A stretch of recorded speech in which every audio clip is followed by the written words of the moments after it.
የሴቶች ውበት በአንድ ክፍለ ዘመን እንደ ንግስት የምትታይ ቆንጆ ሴት በሌላኛው ክፍለ ዘመን ደግሞ እንደ አስቀያሚ ፍጡር ልትቆጠር ትችላለች። የሴቶች ውበት ከጥንታዊቷ ኢጅፕት በአህያ ወተት እስከመታጠብ፣ በህዳሴው ዘመን ደግሞ ግንባርና ቅንድብ እስከመላጨት፣ በሌላ መልኩ ደግሞ በፋርስ ኢራን ጺም ያበቀሉ ልዕልቶች እስከ ዛሬ የሶሻል ሚዲያ ዘመን ድረስ መወፈር፣ ማርጀት፣ መክሳት የሴቶች ውበት መገለጫ ስቃያቸው ነበር። ይህ የሆነበት ምክንያት የሴቶች ውበት ቋሚ ያልሆነ መመዘኛ ልኬት ስለሌለውና ልክ እንደ አየር ንብረት ፀባይ በየክፍለ ዘመናቱ ስለሚቀያየር ነው። እስኪ ወደ ኋላ ተጉዘን የሴቶች ውበት በየክፍለ ዘመናቱ ልዩነት እንዴት ዓለም ሲያሽከረክር እንደነበር እንይ። አንደኛ፣ ዘመነ ክሊዮፓትራ። ውበት የግብጽ የመጨረሻዋን ፈርዖን ተከትሎ ስለሷ ዘመንና ስለዛን ዘመን ዓለም ሴቶች ብዙ ይወራል። በዛን ዘመን ሴት ልጅ በወንዶች አይን እይታ ውስጥ ገብታ ቆንጆ ተብላ የምትታየው ቀጭን ወገብና ስስ ቆዳ ሲኖራት ብቻ ነበር። ለዛን ዘመን ትልቅ ማሳያ ክሊዮፓትራ ስትሆን የሮማውያን የታሪክ ጸሐፊ ክሊዮፓትራን አሁን ድረስ በዓለም ላይ ወደ ሌላ ቆንጆ እንደሆነው አድርገው የሚስሏት ሲሆን በተለይ የሆሊውድ ፊልሞች እንደሚያሳዩት ከሆነ ውበቷ ተራ ውበት ብቻ ሳይሆን እንደ እባብ ከርቀት መናደፍ የሚችል ምትሃታዊ ውበት ነበር። በተለይ ስለ እሷ በአንድ ቦታ ላይ የታሪክ ጸሐፊው ፕሉታርክ እንደገለጻት የክሊዮፓትራ እውነተኛ ውበት ፊቷ ላይ ብቻ ሳይሆን በይበልጥ ደግሞ የማይጠገብ አንደበተ ርቱዕ ጣፋጭ የንግግር ችሎታ አንደበት ያላት በሰባት ልዩ ልዩ ቋንቋዎች በነፃነት መናገርና መግባባት የምትችል በቀላሉ የወንዶችን ልብ ማቅለጥ የሚችል አስማቷ ትታወቃለች። ለዚህም የውበቷ ልክፍት ማመሳከሪያ የሮማን ታላላቅ ጀግኖች የሆኑት እነ ጁሊየስ ቄሳርና ማርሻል አንቶኒ በፍቅር ማንበርከክ እንደቻለች በሰፊው ታሪክ ይነገርላታል። በዛን ዘመን ክሊዮፓትራ ቆዳዋን ለማለስለስና ውበቷን ለመጠበቅ በየቀኑ ከ700 በላይ የሆኑ አህዮች ወተቶች ማሳለብ፣ ማርና ሮዝ አበባ በመጨመር በመታጠቢያ ገንዳዋ አስሞልታ በደንገጥሮቿ ትታጠብ ነበር። ይህም ነገር ቆዳዋን ለሁል ጊዜ ወጣት አስመስሎና ሰውነቷ ደግሞ ለስላሳ ሆኖ እንዲቆይ ያደርግላት ነበር። አይኖቿም ትልልቅና ማራኪ ሆነው እንዲታዩላት የአይኖቿን ሽፋሽፍት ለማሰማመር ከአዞ፣ ከጥንዚዛ፣ ከእጽዋትና ከከሰል የተሰራ ኩል ትቀባ ነበር። ይህም አይኗን አጉልቶ የሚያሳይ ውበት ብቻ ሳይሆን አይኗን ከግብጽ ሞቃታማ ሐሻዋ ሐሩር ይጠብቅላት ነበር። ሁለተኛ፣ የህዳሴው ዘመን። ከክሊዮፓትራ ዘመን በኋላ የዓለም የሴቶች ውበት ኮምፓስ ወደ አውሮፓ ባህር አቋርጦ አቀና። በዚህ ዘመን የነበረው ውበት መለኪያ ዛሬ ላይ ሆነን ስናየው ከማስገረም አልፎ ሊያስፈራን ይችላል።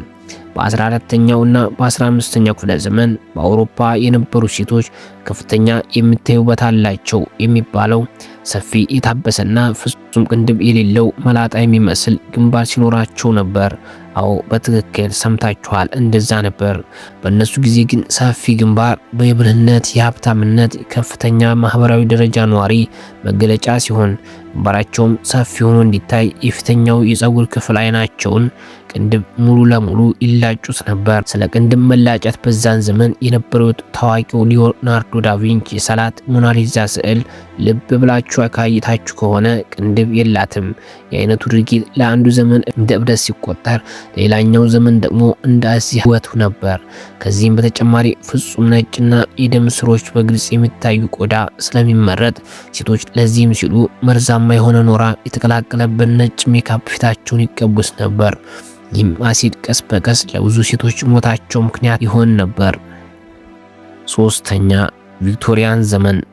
የሴቶች ውበት በኩርሴት ዜሮ ለማድረግ ስቃይ የበዛበት ሌላ ክፍለ ዘመን። በ19ኛው ክፍለ ዘመን የሴት ልጅ ውበት የሚለካው በፊቷ ገጽታ ብቻ አልነበረም። ዋናው መስፋት ልክ እንደ ሞሰብ የሚመስል ወግቧ እጅግ በጣም ቀጭን ዳሌዋና ደረቷ ደግሞ ሰፊ ሆኖ ሲታይ ነበር። ይህን የውበት መለኪያ ለማግኘት ሲሉ ሴቶች ራሳቸውን ኮርሴት በሚባል ከጠንካራ ብረት እና ከአሳ አነባሪ ጥንት በተሰራ ጠባብ የውስጥ ልብስ ወገባቸው እስከ 16 ኢንች ድረስ እስኪቀንስ ድረስ ልብሱን በኋላ ጠፍረው ያስሩት ነበር። በዚህም ውበት ማምጣት ሂደት ሴቶች ሳምባቸውንና ጉበታቸውን ወደ ላይና ወደ ታች በመጨናነቅ ምክንያት የተነፋፈስ ሂደታቸው በመቀያየሩ በትንሽ ነገር ይዝለፈለፉና ራሳቸውን ይስቱ ነበር። የጊዜው ነገር በአብዛኛው የዛን ዘመን ሴቶች በቲቢና በሳምባ ነቀርሳ ይታመሙ ስለነበር እንዲህም ሆነው እንኳ የቆዳቸው ሲነጣ ከንፈራቸው ደም ሲለብስ እና አይናቸው ሲበር በሽታው ይበልጡን ያስውባል ብለው ያምኑ ነበር። አራተኛ ፋርስ ኢራን ጢም ያላቸው ውብ ልዕልቶች።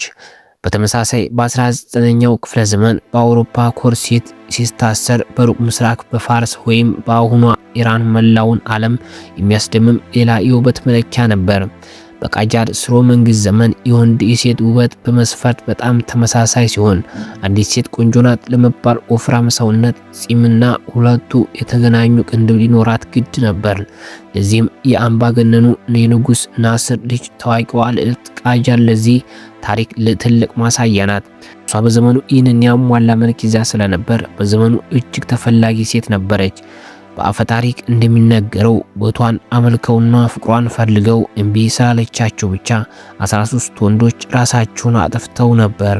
በወቅቱ ጢም የሌላቸው ሴቶች እንደሷ ቆንጆና ትኩረት ሳቢ ለመምሰል ቃጃል የተባለ ጥቁር የአይን ኩል በከንፈራቸው ከላይና ከቅንድባቸው ማጋጠሚያ በጎን የጎላ ቀጭን ጺም ይስሩና እንዲበቅል ደግሞ በምላጭ ፈገፍጉት ነበር። እናም ለመወፈር ደግሞ ከልክ ያለፈ የካሎሪ ይዘት ያላቸው ምግቦችን በብዛትም ይመገቡ ነበር። አምስተኛ 21ኛው ክፍለ ዘመን አሁን ኢንስታግራም ካሜራና የፕላስቲክ ሰርጀሪ ውበት። በአሁኑ ሰዓት ውበት የሚወሰነው ባህል ተፈጥሮ ሳይሆን በሶሻል ሚዲያ ኢንስታግራም ፊልተሮች እና እንደ ካርዲሻን ቤተሰቦች በፕላስቲክ ውበት በታገዘ በአሁኑ ዘመን ውበት በተፈጥሮ ማግኘት ፍጹም የማይቻል የሚመስል ሲሆን ከስብ የጸዳ ጠፍጣፋ ሆድ፣ እንደ ንብ የቀጠነ ወገብ፣ በተቃራኒው ደግሞ እጅ በጣም ሰፊ ላሌ፣ ድርብ ከንፈር፣ የተሳለ የአገጭ አጥንት ማምጣት በ21ኛው ክፍለ ዘመን የውበት መለኪያ ወደ ፕላስቲክ ሰርጀሪ ሙሉ ለሙሉ ተቀይሯል። በሚሊዮን የሚቆጠሩ ሴቶች በሐኪም ቢላዋ ስር በማለፍ ሰውነታቸውን ያስቀይራሉ። በእኛ ሀገር አልፎ ቢሞከርም በተለይ በውጭ ዓለም በአሁኑ ዘመን ውበት በተፈጥሮ የተሰጠን መልክ ማጥፋት ሆኗል። እንግዲህ ተመልካቾቻችን ከክሊዮፓትራ ጥንዚዛ መኳኳል እስከ ቪክቶሪያ ኮርሴት ስቃይ፣ ከፋርስ ልዕልቶች ጢም እስከ 21ኛው ክፍለ ዘመን የፕላስቲክ ሰርጀሪ ድረስ የሴቶች ውበት መለኪያ ተመልክተናል። ይህ ታሪክ የሚያሳየው አንድ እውነታ ብቻ ነው። ውበት ቋሚ መስፈርት የለውም። ማህበረሰቡ በየዘመኑ የሚፈጥራቸው የጊዜያዊ ቅዠት እንጂ።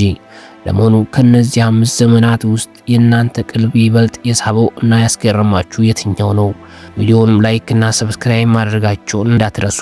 በሚቀጥለው በአስገራሚ የታሪክ ቪዲዮ እስክንገናኝ ድረስ ቻው።